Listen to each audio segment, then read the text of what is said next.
Muito bem, meus amores, estamos de volta com mais um episódio da antologia A Arte Negra Importa Demais. Uma série de episódios com convidados especiais que falam sobre os desafios do seu dia a dia, discriminação racial, o papel do negro na arte e dicas de obras para serem apreciadas por todas e por todos. Olha, já estou vendo a turma aqui na janelinha do Zoom e vou dar boa noite primeiramente ao meu querido Rodrigo Cunha. Fala, Cunha!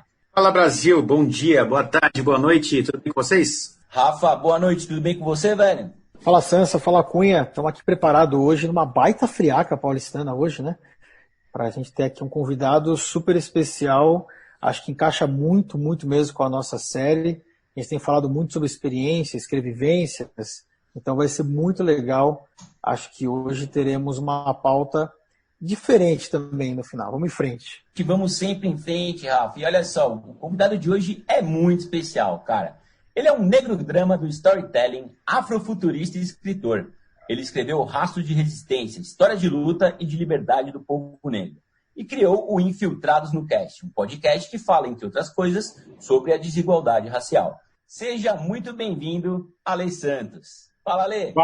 Fala, pessoal. Prazer imenso estar aqui com vocês. E realmente, noite fria aqui no interior, sou do interior, por isso esse sotaque caipira aqui. Mas é um prazer imenso estar podendo trocar ideia e levando um pouco de histórias para a sua audiência, né? Tenho certeza que o papo vai ser muito agradável. E olha, daqui a alguns segundinhos a gente está de volta aqui no...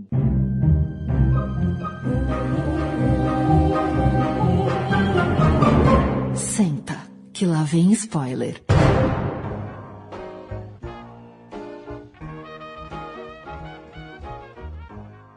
Muito bem, minha gente, olha só, estamos aqui com o Ale Santos. Ale, muito obrigado por aceitar o nosso convite. E a gente pode ver, né, pela sua biografia, que você é um cara das comunicações e que vai bem em diversos meios, né? Você poderia dividir um pouco aqui com a gente a sua trajetória, como foi construído esse Ale Santos, que já é referência para muita gente? Nossa, cara, é uma treta. Porque eu tenho uma história cheia de altos e baixos e cheio de tentativas em lugares diferentes. Tipo, eu tô na internet faz mais de 10 anos, né? Desde o quarto ano da faculdade eu já estava tentando fazer coisas com social media, já tinha montado um blog de RPG, que é RPG Vale, já tinha frequentado como imprensa Brasil Game Show, Campus Party, estava trabalhando com gamificação. Faz uns 6 anos que eu trabalho com storytelling empresarial, então, tipo, eu cheguei a gamificar um evento de TI, que é o maior evento de TI da América Latina, e criei jogo para algumas marcas também, sou consultor de gamificação do Hospital das Clínicas e da HSM, mas nos últimos 2 anos eu acabei meio que ganhando uma audiência grande no Twitter por conta das narrativas negras, que eu acabo contando histórias que eu já tinha estudado, que eu já tinha pesquisado por conta própria, que eu comecei a aplicar um pouco dessa minha técnica de escrita, tudo que eu tinha feito profissionalmente, comecei a produzir no Twitter e de repente bombou e a galera gostou. E aí a minha história ganhou uma nova reviravolta, que eu fui parar alguns veículos, dei entrevista, publiquei um livro e agora estamos aqui. Olha, o pessoal que já te conhece, você tem quase 140 mil seguidores no Twitter hoje, conhece teu livro também, porque até veio do Twitter, né? A ideia de você fazer o livro, baseado em alguns contos, né? E não deixa de ter relação com a escrevivência, que a gente conversou aqui em outros episódios do Senta Que Lá Vem Spoiler, né? Que é o ponto de vista preto da história, com uma visão que foge do eurocentrismo, né? Que o pessoal até comenta aqui, histórias não são apenas um pedaço de cada povo antigo, né? Mas são pedras fundamentais, como você disse, para construir novos impérios culturais africanos pelo mundo. E você tem um prefácio do teu livro escrito pelo Emicida. E ele até brinca que, nesse sentido, o Ale Santos é como um Oxóssi no famoso conto Yorubá, onde ele enfrenta o pássaro da morte e vence. E ele tinha uma única flecha, que no caso aqui ele brinca que são as redes sociais, e atingiu em cheio quem tenta ainda hoje roubar e esconder os reflexos da história do mundo. Em certos momentos você comenta também que a resistência tem muito a ver com o povo preto, né? E a gente tenta desconstruir a ideia que você descende apenas de escravos, mas que você também pode descender de reais intelectuais, guerreiros, rainhas, imperatrizes, grandes estrategistas e passa a ter toda uma identidade que reconstrói esse imaginário. Tudo isso vem do teu livro, né? Vem dentro do rastro de resistência. Esse olhar para o passado ajuda a população negra, preta, a entender melhor que não é só do escravo que o preto pode descender. E mais do que isso, como que isso ajuda a trazer um pouco mais de esperança para projetar um futuro mais igualitário, no mínimo, né, aqui no Brasil. A historiografia tradicional foi construída por caras que inferiorizavam o negro, né? Tipo, os primeiros historiadores ali da Idade Média eram as mesmas pessoas que diziam que o negro era animal, que eram selvagens. Tem até um stand-up, que é tipo um documentário da Netflix, que é América Latina para Idiotas. Muito legal esse documentário, que o comediante vai contar um pouco dessas histórias e fala, putz, os espanhóis chegaram ali em Machu Picchu, lá onde tinham os astecas, olharam para toda aquela grandiosidade e falaram, vamos derreter para fazer moeda de ouro, porque eles acreditavam que não tinha valor algum. Então a sociedade como um todo, inclusive as ciências, olhavam para todos os povos que não eram brancos, todos os povos que não eram europeus, como animalescos, como desprovidos de cultura, como desprovidos de intelecto. Isso não deixou de infectar as elites que estavam construindo essa história. Tinham o poder de contar as histórias, eram esse tipo de pessoa. O que vem mudando nas últimas décadas é que pessoas como eu conseguem contar essa história, que depois de 1950, com o processo de descolonização da África, começaram a surgir os primeiros historiadores da África para contar a sua própria história, utilizando essa ferramenta de historiografia, essa ciência. Então, esse tipo de coisa faz a gente pensar que é necessário sim trazer outros olhares, e quando a gente se coloca em evidência na sociedade, a gente humaniza pessoas iguais a gente também. Essa história essa forma com que a Emicida narra sobre o meu processo é muito vivo. Eu chorei o dia que a Emicida me mandou esse texto, porque eu sou um cara que, por exemplo, tenta escrever há muito tempo. Em 2013, eu representei o Brasil numa antologia mundial de ficção científica. Eu pensei, nossa, o mundo vai se abrir para mim, as portas vão querer meu texto, as editoras vão querer me publicar, e nada disso aconteceu. E, de repente, em uma flecha, que é esse um tweet, foi o tweet que eu contei a história do Leopoldo, o rei belga que cometeu um genocídio no Congo. Foi a primeira vez que eu tive uma audiência mesmo, foram 4 dias de ininterruptas notificações no celular. Eu ganhei 8 mil seguidores em 4 dias, assim, então foi a primeira vez que eu fiquei desesperado. Eu falei, caramba, as pessoas estão me lendo, como que eu faço para não perder isso? Eu não queria perder isso. Aquele cara que tentava escrever há décadas e não tinha audiência, de repente começou a ter por conta de um tweet. E eu fico imaginando quantos outros escritores que são muito melhores até do que eu não tem esse acesso, não tem essa porta aberta só porque ele não tem audiência nas redes sociais. E isso é muito real, a gente precisa humanizar, criar pontes para humanizar essas pessoas. Hoje é muito fácil os agentes literários quererem me fazer reunião comigo, propostas, editoras que ficam mandando mensagens, mas eu sou aquele mesmo cara que escrevia há um tempo atrás. Então a gente precisa criar essa forma de humanizar. E o bom é que quando eu chego nesse lugar, quando Conceição Evaristo, que é uma outra escritora negra fantástica, uma das maiores do nosso tempo, alcança um sucesso, isso desbloqueia na cabeça de quem é decisor de contrato, de quem está nas editoras, fala, nossa, então quer dizer que eu posso escrever, eu posso chamar uma outra pessoa que faz aquela linha da Conceição Evaristo. Então logo algumas pessoas vão falar, nossa, eu posso contratar um outro tuiteiro negro porque o Ale conseguiu fazer e ele está vendendo o livro dele.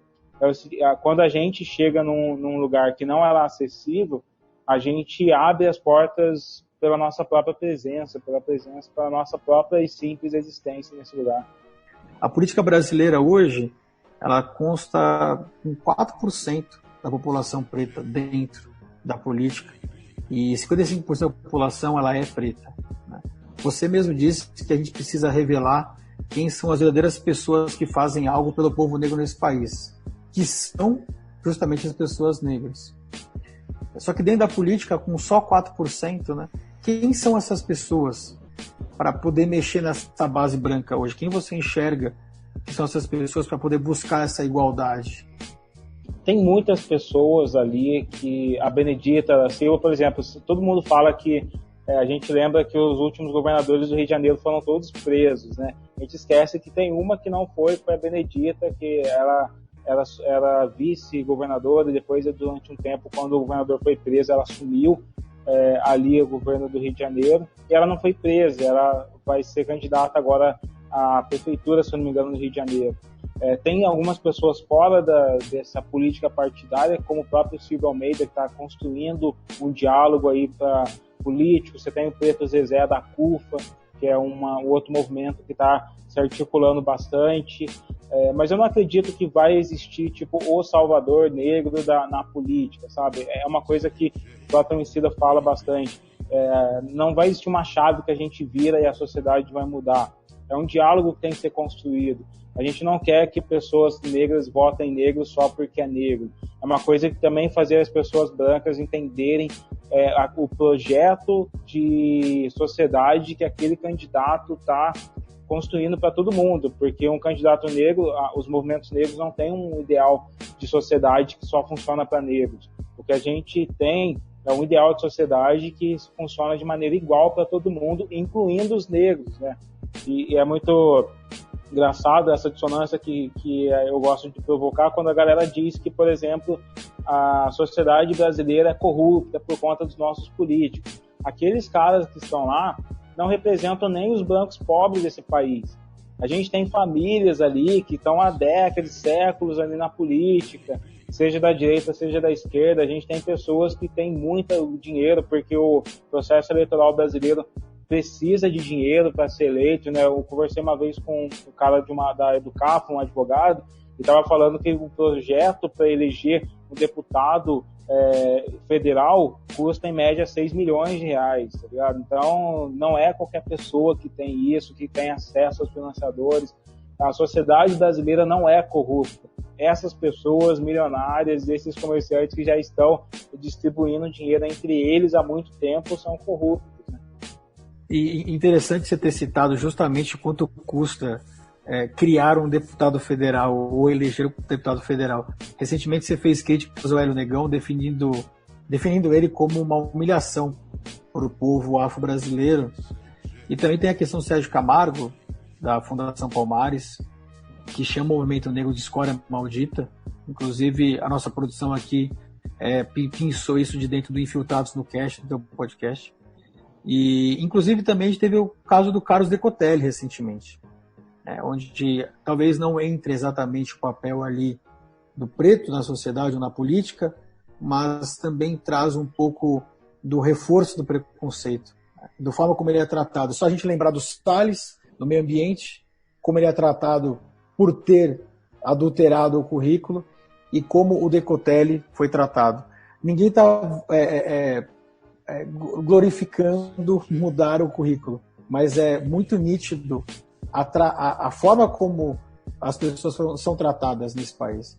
Então, assim, como que dentro dessas figuras, né, como explicar esse posicionamento sem reforçar o preconceito com os negros na política, sabe?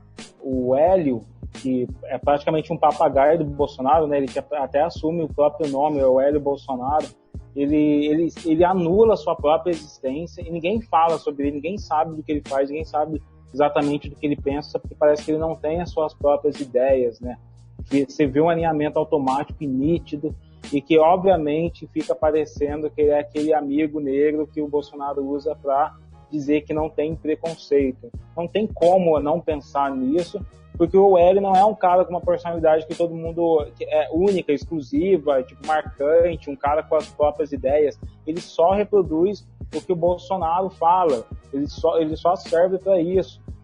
E já o Sérgio Camargo, ele é um falastrão, né? Ele novamente só reproduz o que o Bolsonaro quer, que é um cara que faz polêmica e trabalha pouco, né? Porque assim como muitos do bolsonarismo, muitos ministros, muitos integrantes desse governo, inclusive o Guedes, ele não mostra nada ao longo de quase 2 anos, né? Diz uma coisa que o Sérgio Camargo fez além daquele selo ridículo que qualquer um poderia fazer no Paint, né? Tipo, o cara ganha 10, 20 mil reais ali para fazer um selo, cara. Então, esse é o pensamento do cara que diz, falando que vai romper com a senzala ideológica da esquerda, fala que é capitalista, no final das contas ele está usando a máquina estatal para fazer coisas ridículas como o selo. O que ele critica, que são os movimentos negros, a gente pode citar, por exemplo, a Educafro, que ela atende mais de 3 mil estudantes em 32 periferias do Brasil, que durante a Covid-19 fez um fundo e levantou 200 mil reais. A gente pode citar a própria CUFA, que tem o projeto Mães das Favela, ou Mãe da Comunidade, que levantou 11 milhões de reais e atendeu 2 milhões de pessoas. Então, o que Sérgio Camargo e Hélio eles fazem é só fazer esse alinhamento bolsonarista mesmo, de anular a própria existência e de ser mais falastrões nesse governo que não representam nada, que não atuam, não trabalham, não tem nenhum projeto relevante. E, infelizmente, isso é uma coisa muito normal na sociedade. O Luther King tem uma frase que eu amo sobre isso. Ele fala: negros não são super-humanos. Negros são humanos como qualquer um. Então você vai encontrar todo tipo de negro, inclusive aqueles que lutam contra a comunidade negra. Isso já está na história do Brasil. Sempre tinha os capoeiras e os caras que eram os delatores. A gente não espera, até mesmo esperar que os negros tenham um só alinhamento, é um tipo de racismo, né? Porque negros são tão humanos como qualquer um. Ninguém espera que pessoas brancas tenham um só tipo de pensamento. O que a gente vê nos jornais, até mesmo, por exemplo, a CNN coloca lá o grande debate, é duas pessoas brancas pensando diferente, confrontando. Mas quando você olha para negros, não, todos os negros têm que pensar igual. Isso não existe. Então a gente tem que conviver com essas dissonâncias, e elas não diminuem o movimento negro, porque o movimento negro está trabalhando, está lutando, está fazendo como Educafro, está fazendo como o Fundo Baobá, está fazendo como a CUFA, está fazendo como o Frei Davi, está lutando, e a coalizão negra que está surgindo aí, está correndo atrás e está fazendo o que importa, que é ajudar as pessoas nas periferias, ajudar as pessoas no interior, ajudar as pessoas no campo das ruas mesmo, e não só nesse campo de narrativa, que é o campo que o bolsonarismo atua. Dentro ainda da política, você é um cara do interior, a gente aqui de São Paulo, da capital, mas a nossa polícia é a mesma, né? A polícia militar, ela é a mesma aí em Cruzeiro, Guaratinguetá, ou aqui em São Paulo. E com o aumento do movimento da luta negra no mundo, inclusive no Brasil também, voltam a aparecer novamente aquelas questões de abordagens policiais que sempre foram grotescas, sempre foram brutais com a população negra e preta. Isso não é uma novidade, na verdade. E o que tem sido, como disse Will Smith, é que as câmeras agora estão em todos os lugares, né? Você acha que se a gente conseguisse seguir um movimento, como aconteceu em Minneapolis, ou como está acontecendo em Minneapolis, que é a extinção do departamento de polícia como ele existe hoje lá, é algo que poderia ser um primeiro passo? A gente primeiro ou desmilitarizar ou extinguir a nossa polícia como ela funciona e como ela existe hoje no estado de São Paulo, por exemplo? Isso parece uma utopia por conta do que a gente está vivendo, dos governos que a gente está vivendo, né? Mas a desmilitarização é essencial para acabar com a violência no nosso país, né? O Brasil tem a polícia que mais mata e que mais morre no mundo. Se aumentar a violência, se armar as pessoas, se deixar as penas e as leis mais duras, se incentivar o confronto fosse a solução, o Brasil já seria o país mais pacífico do mundo, né? Sendo o país que mais mata e que mais morre. E não é o que a gente vê. A gente vê o Brasil, infelizmente, os últimos governos também não foram muito bons em resolver isso. Você teve, durante o governo do PT, isso é uma crítica que eu tive o prazer de fazer para o próprio Lula, numa live com ele. Você teve, um aumento da violência policial, você não teve a desmilitarização acontecendo também nos governos passados, e que isso está cobrando esse preço agora, né? Inclusive, o preço de você ter um aumento da violência nas periferias e a população da periferia se dobrar um pouco a tentar resolver isso com o bolsonarismo, né? Algumas pessoas da periferia acabaram embarcando nesse projeto por conta disso, de estar vivendo nesse estado de sítio, de guerra, sem compreender tudo o que é necessário compreender, como a desmilitarização, né? Eu sei que o pessoal da direita usa essa falácia toda vez que a gente fala que a polícia militar tem que acabar, eles acham que a gente quer uma sociedade anarquista, né? Não, a gente quer uma sociedade onde qualquer policial possa ser julgado como um civil, e não o que acontece hoje no Brasil. Não existe, nem os caras que do Carandiru, do massacre do Carandiru, foram presos, o Biratã foi morto depois,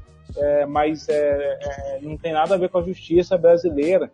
Não tem um militar. Eu acho que o Greg News fez um programa sobre isso, falando sobre a justiça militar, e era patética, sabe? A gente pode ver os casos, é só contar os casos de garotos mortos em 2020, não precisa nem muito ir no passado, e ver como a polícia militar lida e passa o pano, e você não vê nenhuma pessoa sendo presa. Você vê o Dória falando, vamos afastar essas pessoas, mas daqui 2, 3 meses elas estão de volta para a rua com a mesma violência e com a mesma... Parece que agora a Polícia Militar de São Paulo, ela está querendo competir com a polícia de Minneapolis, que matou George Floyd. Eles estão querendo imitar os mesmos gestos aqui para ganhar palco também, né? Ganhar essa audiência de como matar um negro aqui na sociedade. O que a gente está vendo agora é o celular filmando, como aconteceu com aquele baile funk, que a polícia acabou sendo responsável por mortes também,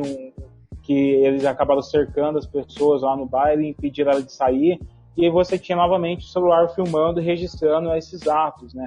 Hoje, o celular e esses registros são armas poderosas da nossa democracia. Assim como foi no caso do George Floyd, as cenas ajudaram a sociedade a se mobilizar. Aqui no Brasil a gente vai ver cada vez mais filmagens, como a desse policial recente que estrangulou, pisou no pescoço de uma mulher negra de 50 e tantos anos.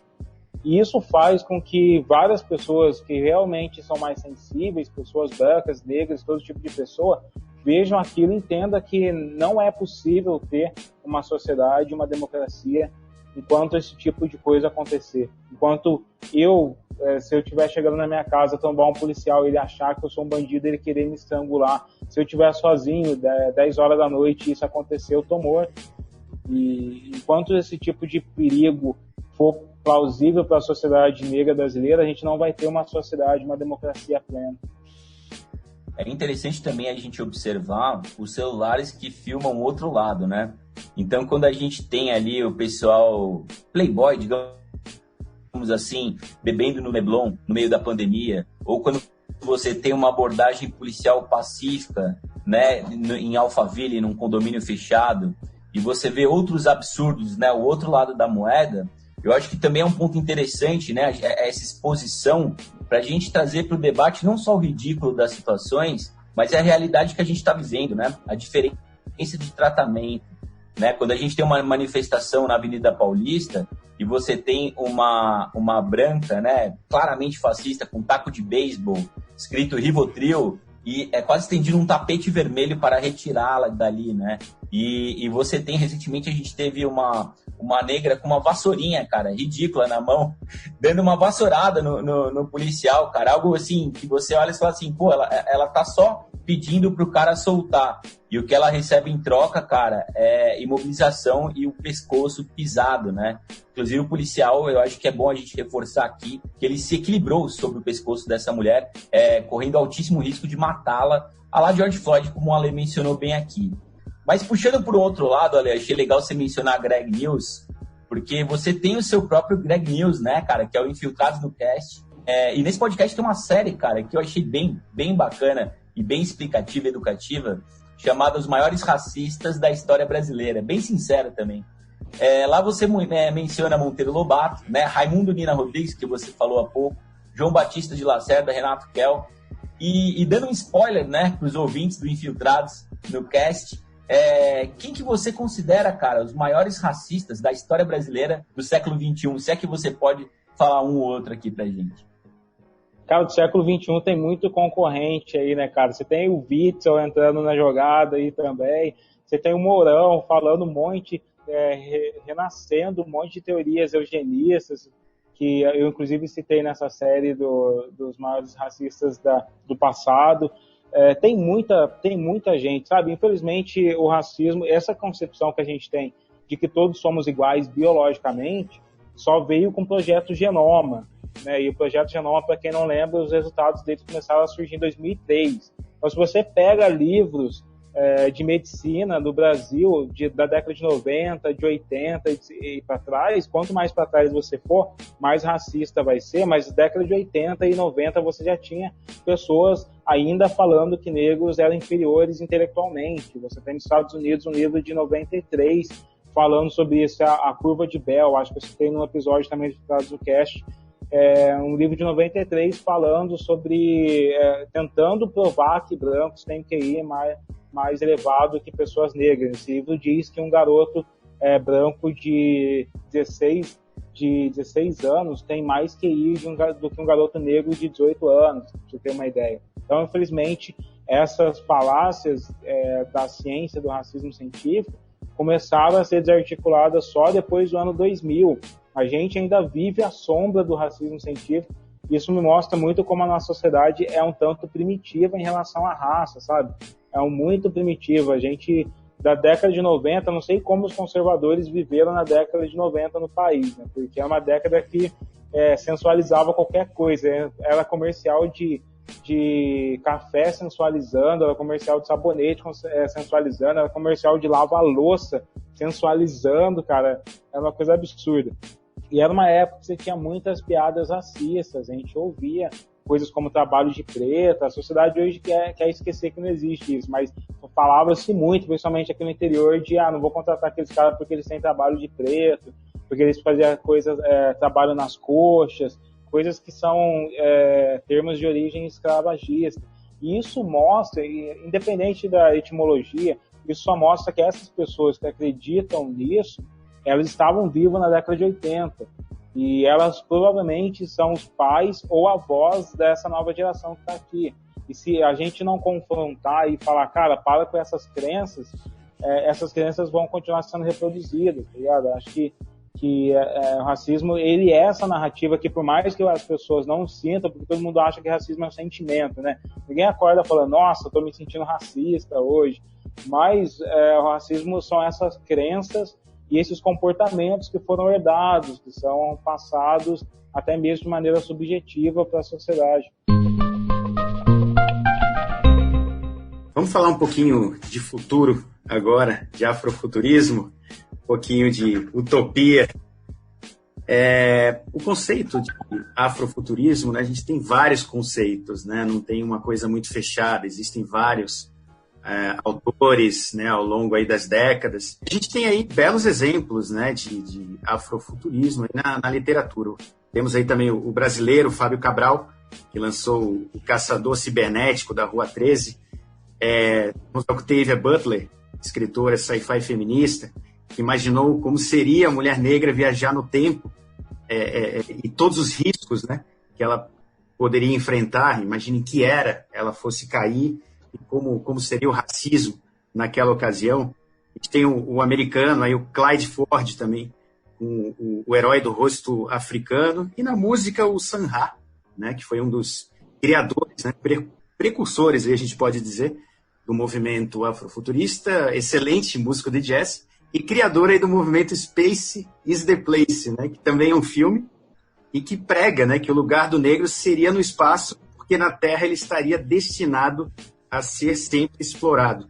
Cara, com somente 12 anos de idade, você escreveu aí seus primeiros contos aí de fantasia, ficção científica, e eu queria te perguntar, como que o afrofuturismo surgiu na sua vida e como é que você aplica, né, esse conceito nas suas criações? Cara, o afrofuturismo, ele não surge de uma maneira muito definida na minha vida. Eu estava consumindo muitas coisas que conectavam o negro com o futuro, e eu não sabia que era afrofuturismo. Acho que nem eles sabiam que era afrofuturismo. Tipo o álbum da Janelle Monáe, né, que é aquele arcadroide também, que tem essa concepção. Eu me ligava muito na Janelle Monáe, nas coisas que ela construía, mas eu não estava pensando, nossa, isso deve ser um movimento estético, sabe? E também, tipo, o Will Smith colaborou muito com a ficção científica no cinema na década de 90, né? E com a fantasia também, quando ele vem fazer Eu Sou a Lenda, Eu, Robô. Eu, Robô que eu gosto bastante, e eu sempre fui muito fã de ficção científica. Isaac Asimov, Júlio Verne, só aquele cara, Star Trek, eu gosto dessas palavras, ficção científica. Por eu ser um nerd, muito tímido, tipo, todo mundo odeia o Chris, era a minha vida no ensino médio, eu sempre queria imaginar como se eu fosse viver num outro mundo, tá ligado? Então, eu sempre gostei muito desse tipo de coisa. E, simultaneamente, estava envolvido com algumas coisas que pareciam ser a estética futurista, tipo a África Bambata, que também foi um precursor do hip hop, que tinha uma estética muito maluca, assim, de futuro, de tecnologia. Earth and the Fire também tinha alguma estética de ficar pensando muito, assim, foi um cara. E Michael Jackson, né, cara? Michael Jackson era um dos clipes mais fodas e mais caros do mundo ainda hoje, é o Scream, que lança ali com a Janet Jackson, e que ele simplesmente aluga a NASA, tá ligado? Não tem tipo algo mais futurista que isso. Então eu sempre fui um cara que tava mergulhado nesse imaginário. Então, quando eu vejo esse movimento ganhar essa tag, ganhar esse nome, ganhar essa produção, eu falo, cara, isso tudo é o que eu acredito, vou começar a fazer esse tipo de coisa também e vou começar a trabalhar com isso. Tanto que em 2013 eu falei que eu representei o Brasil numa antologia mundial de ficção científica. Eu não escrevi afrofuturismo, era uma narrativa que ligava o LHC com a abertura de um buraco negro, uma história chamada A Cor de Seus Olhos. Eu não estava pensando em afrofuturismo nesse momento, mas eu estava pensando em ficção científica. Quando a continuação desse meu conto eu trago para o Brasil, eu falo agora faz sentido eu fazer uma história com as pessoas brasileiras, com os negros, com a galera que eu acredito que é o imaginário do funk, imaginário do hip hop, imaginário da periferia do samba. Eu tenho uma ideia ainda que é construir histórias de ficção científica inspirados em músicas de sambas clássicos, sabe? Tipo o Trem das 11, sem o Trem Futurista. Eu dou um spoiler aqui no podcast para vocês, mas eu tenho um projeto de fazer uma antologia que mistura samba e ficção. Eu acredito muito na ficção como uma das pilares para reconstruir o imaginário brasileiro, né? Eu acredito mundial, porque a ficção ela também foi responsável por construir o racismo. Quando a gente pega, por exemplo, O Nascimento de uma Nação, lá do Griffith, que foi um filme que inspirou o nascimento, o surgimento da Ku Klux Klan, a gente entende que o entretenimento tem esse poder de levar esses símbolos. Então, por que não levar os símbolos afro-brasileiros, né? E eu sou um cara que eu me identifico muito com a identidade negra brasileira, nascida aqui desse território, com todas as nossas peculiaridades, com toda a nossa configuração de ser de famílias miscigenadas, mas ter uma identidade negra brasileira. O meu afrofuturismo ainda tem um pouco de distopia, porque eu ainda gosto de trazer essas teorias racistas que são presentes no mundo e que são reforçadas com a tecnologia para mostrar que a gente não está totalmente salvo de um perigo, não, que o futuro ainda pode ser bem catastrófico para todo mundo. Pegando carona, já que a gente está falando aqui de sci-fi, o sci-fi ele sempre foi um lugar aí povoado por pessoas brancas, né? Isso é histórico, né? Então, essa sempre foi a visão ali de futuro que a gente construiu, né? Como se tivesse havido ali um genocídio negro, né? Parece que no futuro, né, acontece esse genocídio e a gente não tem mais negros e por isso que o mundo é daquele jeito. E é o futuro retratado aí na cultura pop, nos desenhos, nos filmes e nas séries que a gente tem hoje. E como é que você vê, Ale, que é fã, né, do gênero, assim como eu também, como é que você conseguia se conectar com esses filmes, né? A presença aí de John Boyega, agora em Star Wars, aí, de Zoe Saldanha em Guardiões da Galáxia, aí também um papel incrível, e do próprio Pantera Negra, aí, que a gente falou lá no início, né? É suficiente? Isso é um avanço? Eu sempre me via como alien, né? Ou como robô, ou como a pessoa que era desumanizada. E engraçado porque a ficção científica sempre tem esse lance de ter seres humanos, mas de ter outros seres também. Talvez a gente se identificasse muito com esses outros seres. Por isso, quando eu li Isaac Asimov, O Robô, cara, isso é muito da gente, como a gente tentar buscar uma humanidade que não é a nossa, que é essa humanidade de pessoas eurocêntricas e brancas e tal ali. Então isso acabava, de algum modo, se conectando. Porque tem uma qualidade da ficção científica que é buscar a alma do ser humano, e em algum momento essa alma é bem parecida de todo mundo. O Homem Bicentenário, por exemplo, é uma narrativa que vem falar sobre e se você vivesse 200 anos? Você talvez perderia tantas pessoas que você não iria querer mais viver. Isso é uma verdade universal, sabe? Isso é uma coisa que muitos seres humanos, seja elas negras, brancas ou não, experimentam. Então talvez eu estava me conectando muito isso, tanto que Asimov é um dos caras que eu amo, assim, ler, assim, Fundação, algo que é a maior obra para mim, que eu acho que todo mundo deve ler Fundação, tem muito a ver com o momento que a gente está vivendo político, assim, cultural e tal. E eu me via muito nesse aspecto, tanto que a Zoe Saldanha é uma alien, né? Então ela tem a pele verde. E quando a gente vai encontrar na fantasia e na ficção esses outros seres que são desumanizados, assim, a gente de algum modo se enxerga, tipo, até mesmo no Piccolo do Dragon Ball a gente acaba se enxergando.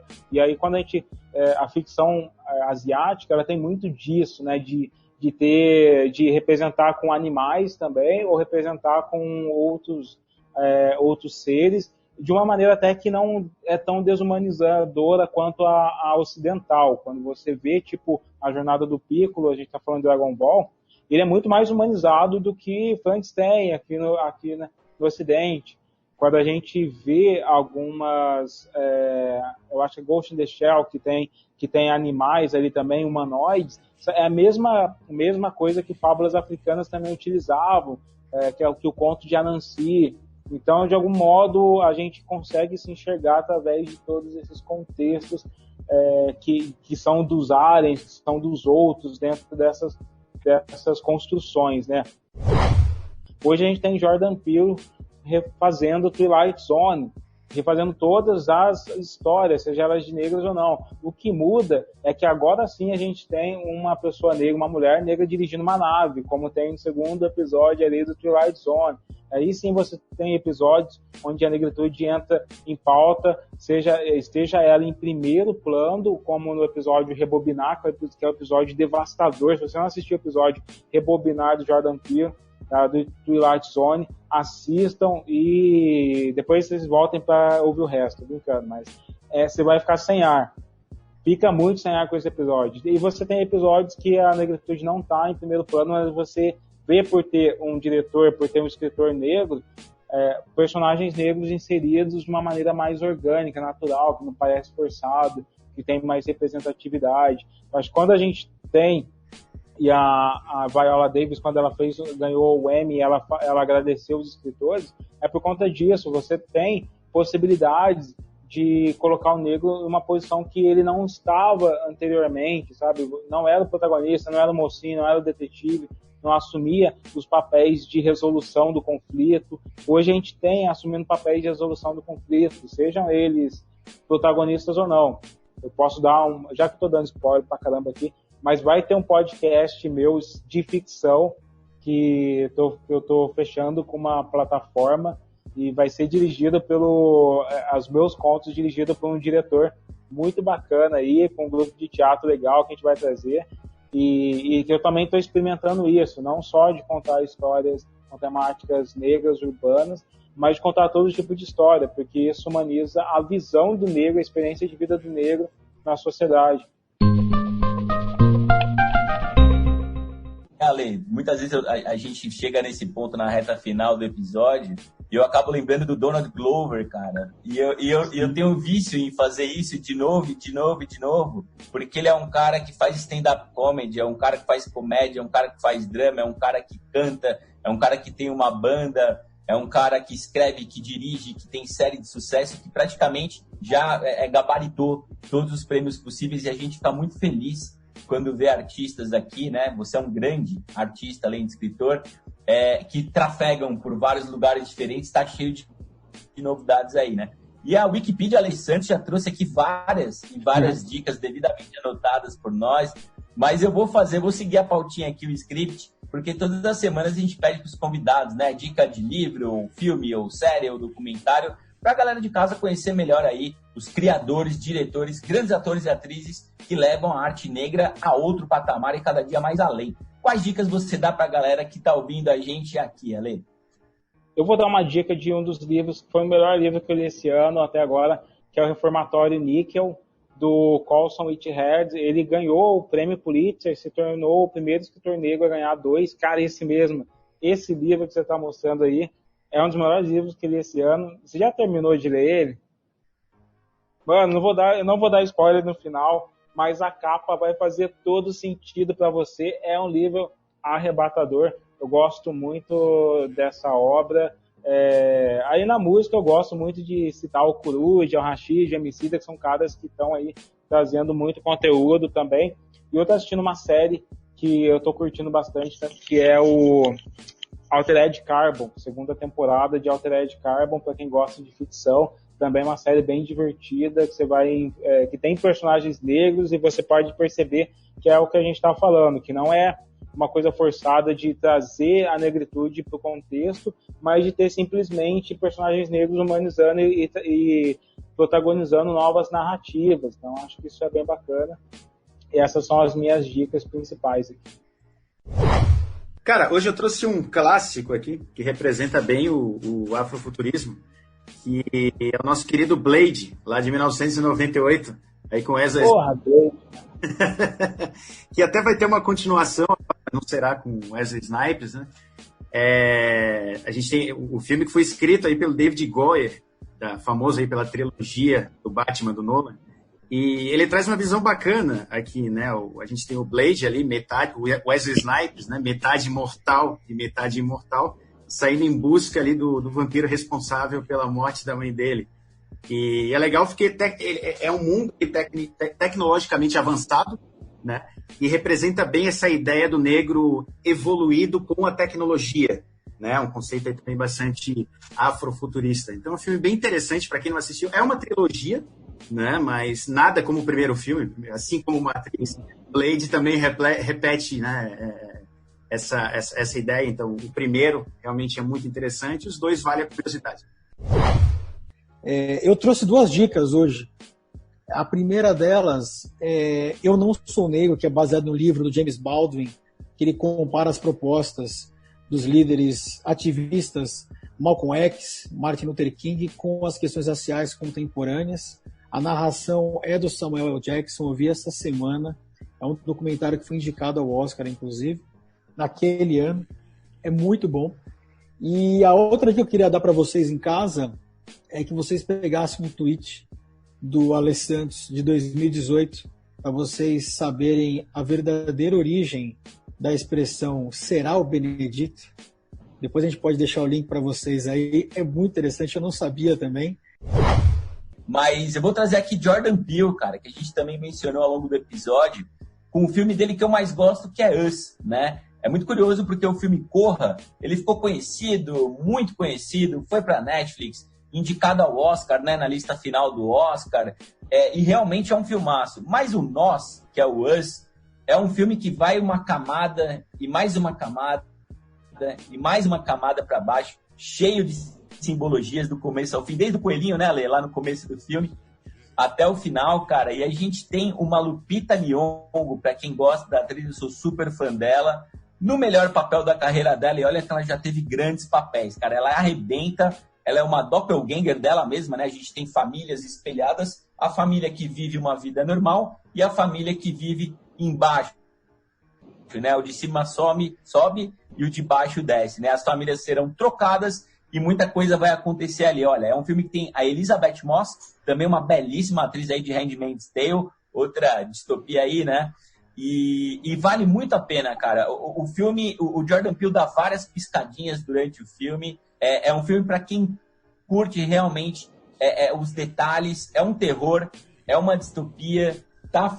Ele é mais ou menos feito no futuro, mas é um futuro muito próximo do que a gente tem hoje. E com um elenco praticamente 100% negro, atuações magistrais e merecedoras dos prêmios que elas venceram, né? Apesar da nota baixa e da crítica não ter gostado tanto assim de Nós, o filme teve 110 nominações e 75 prêmios. Então, Us, de Jordan Peele, é minha dica de hoje.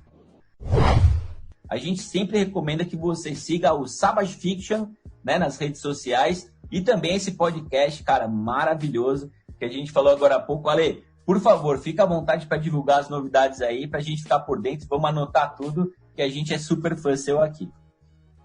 Cara, eu estou fazendo muita coisa bacana nesse momento. Eu não posso falar todos ainda, mas o ano que vem vai ser um ano que eu vou chegar pesado no entretenimento. Então, estou fazendo HQ, história em quadrinhos, estou escrevendo O Último Ancestral, que é meu romance afrofuturista. Tem esse podcast que tá para sair até agosto. A gente já vai ter algum episódio saindo em uma plataforma nova que vai concorrer com o Spotify. Então, tem muita coisa bacana. Me sigam aí na @SavageFishing para a gente continuar tocando essa ideia. E é isso, cara. Eu quero agradecer muito vocês aí novamente. Contem comigo sempre que vocês precisarem aí. Vai ser um prazer voltar para a gente continuar conversando sobre outras coisas. O meu podcast, que é o Infiltrados no Cast, toda semana tem episódio novo. Essa semana tem um episódio sobre como o bolsonarismo fortaleceu grupos supremacistas no Brasil. Então vai ser um episódio bem divertido aí, para a galera informativo também. É isso aí, meus amigos. Olha, Savage Fiction, Infiltrados no Cast e muitas... a Ponte, né? O Ale também está na Ponte de Jornalismo como colunista.